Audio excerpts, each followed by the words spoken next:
Hey, what's up guys? It's Sean, and today we're going to be talking about how to play slap bass, which really isn't that complex of a style to play. Um, like, you can probably get it pretty fast. I got it really fast, but there's a theory why I got it so fast. They say people with hitchhiker's thumbs can get it a lot faster, which it's a myth, and people don't really. Some people believe it, some people don't. I do believe it, and if you don't know what a hitchhiker's thumb is, like, this is normal people's thumbs. As far back as they can get it is like this, and I can get it like that. So, yeah, it's kind of easier just to slap it, you know.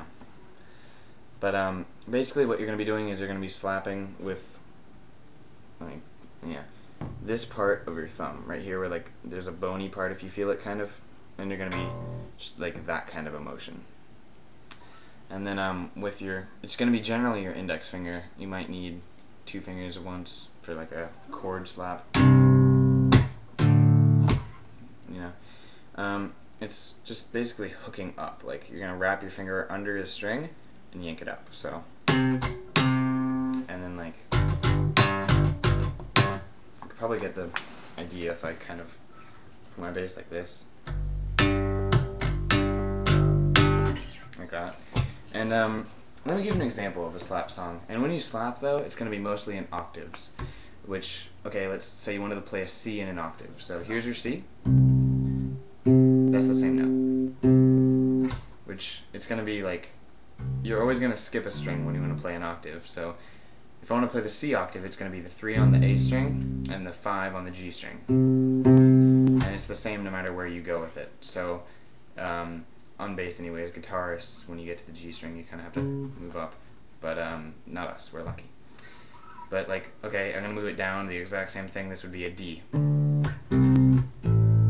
So it's basically just going to be the same. Like, most slapping is just that. Like, here's a song called Love Roller Coaster by the Red Hot Chili Peppers. It's pretty much just that. That's the whole song.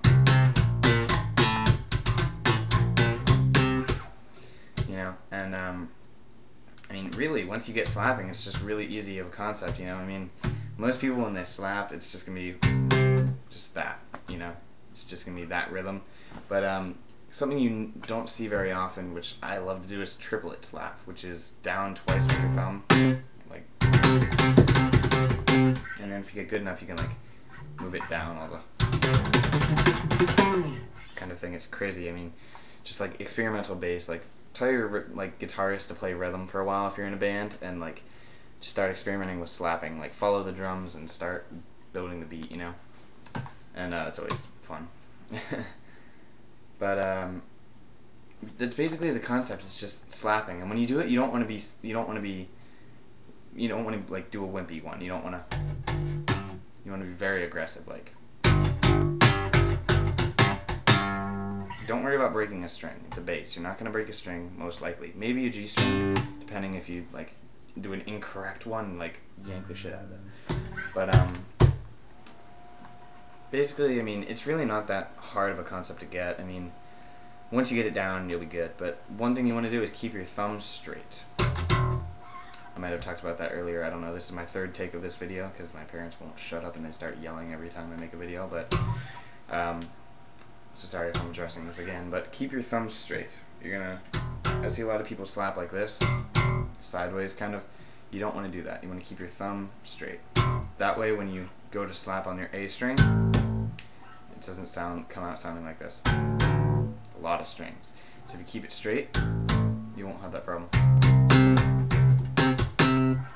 And the rhythms are usually just simple rhythms.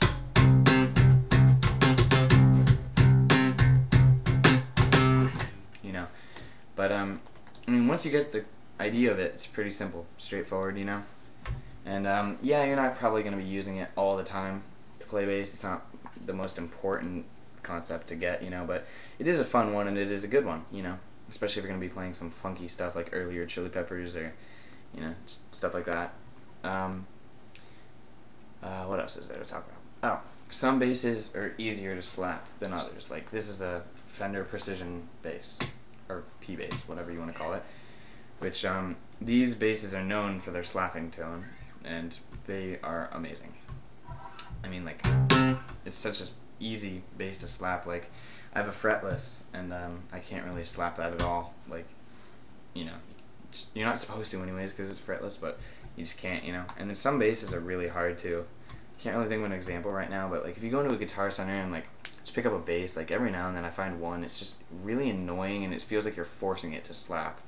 If you're gonna be playing a lot of stuff like Chili Peppers or something where you're gonna be needing a lot of different tone varieties and you want to slap, I still say the P bass is the best way to go. And this is a Fender Mexican, and it goes for like $620, I think, which isn't bad at all.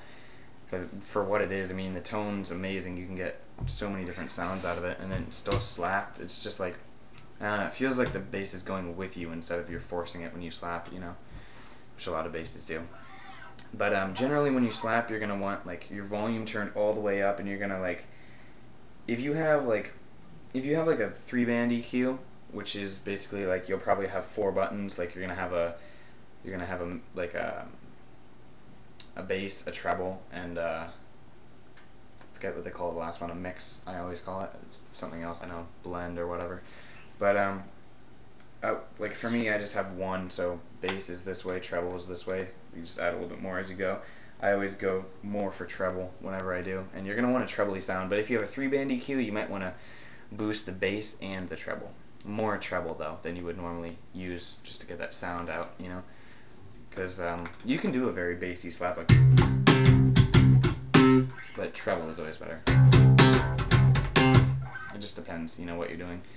But that's pretty much the idea, you know. It's one of those things you kind of got to teach yourself. I can't really help you very much with it, but if I did confuse you or anything, or if you need help with it, or something I didn't talk about, just send me a comment. I'm always glad to help you guys, you know. That's why I make these videos. I like helping people, you know. And subscribe, you know. I make a lot of videos, and like this was requested by a lot of people. And you know, if you have any requests for songs or anything, I normally do them. Every now and then I won't, you know, but I usually do. So yeah, go ahead and subscribe, and thanks for watching. You know, a lot of videos. Check them out. I'm done promoting myself. All right, thanks for watching.